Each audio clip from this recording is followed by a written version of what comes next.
ബേത്സൈദ എന്ന വാക്കിൻ്റെ അർത്ഥം ധീവരഗൃഹം എന്നാണ്. തിബരിയാസ് കടലിൻ്റെ പടിഞ്ഞാറ് തീരത്ത് ഗന്നേസരേത്ത് പ്രദേശത്തുള്ള ഒരു ഗ്രാമമാണ്.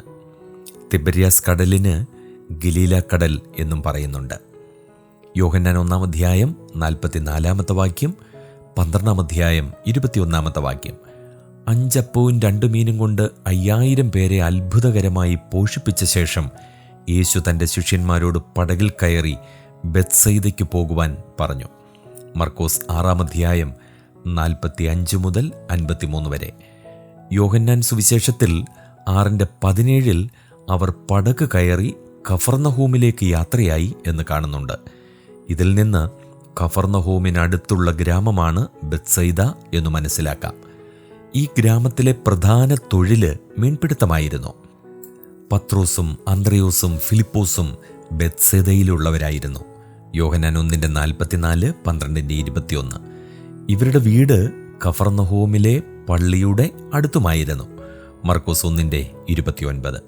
മാനസാന്തരപ്പെടാത്തതിന് കോരസീൻ, കഫർന്നഹൂം എന്നീ പട്ടണങ്ങളോടൊപ്പം യേശു ബേത്സൈദയെയും ഭത്സിച്ചു. മത്തായി 11:20 മുതൽ 23 വരെ. ലൂക്കോസ് 10-ാം അധ്യായം 13 മുതൽ 15 വരെ. രണ്ടാമതായിട്ട് ബേത്സൈദ എന്ന് പറയുന്നത് തിബരിയാസ് കടലിൻ്റെ കിഴക്കുള്ള ഒരു ഗ്രാമമാണ്. ഇവിടെ വെച്ച് യേശു 5 അപ്പവും 2 മീനും കൊണ്ട് 5000 പേരെ പോഷിപ്പിച്ചു. ലൂക്കോസ് 9:10. ബേത്സൈദയിലെ കുരുടന് യേശു കാഴ്ച നൽകി. മർക്കോസ് 8:22 മുതൽ 26 വരെ. ഇത് തടാകത്തിൻ്റെ കിഴക്കുവശത്താണ്. തടാകത്തിൻ്റെ പടിഞ്ഞാറ് വശത്തുള്ള ദൽമനൂഥയിൽ നിന്നും യേശു വന്നതേയുള്ളൂ. മത്തായി 15:39, മർക്കോസ് 8:10 മുതൽ 13 വരെ. ഇടപ്രഭുവായ ഫിലിപ്പോസ് ഈ ബേത്സൈദയെ പുതുക്കിപ്പണിതു. അതിന് ഔഗസ്തോസ് കൈസറുടെ പുത്രിയായ ജൂലിയയുടെ ബഹുമാനാർത്ഥം ജൂലിയ എന്നു പേരിട്ടു. ഇത് യോർദാന് കിഴക്കാണെന്ന് പ്ലീനിയും ജെറോമും പറയുന്നുമുണ്ട്. ഇന്നത്തെ പേര് ജൗലാൻ എന്നാണ്.